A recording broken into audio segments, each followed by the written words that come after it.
কিন্তু এই ধরনের হয় না। যেই সরকার সাহেব ভাঙনের দায়িত্ব নিল, ভাঙনের ফুল সারাদি বোম গুলি পিস্তলের রমরমা বেড়ে গেল। মমতা ব্যানার্জি বলেছিল বোম মারি, তাকে যদি দায়িত্ব দিয়ে স্বাভাবিকভাবে এখানে বোম ছাড়া কী পাওয়া যাবে, গোলাপ পাওয়া যাবে।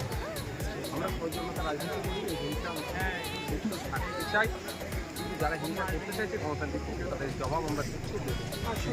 সোশ্যাল মিডিয়ায় একটা ফটো আরাবুলের সাথে আপনার ভাইরাল হচ্ছে, আরাবুল নাকি আইএসএফে জয়েন করতে, কি বলবেন? না, ওই যে ছবিটা করছে এডিট করেছে, আরও ছবি ভাইরাল হচ্ছে।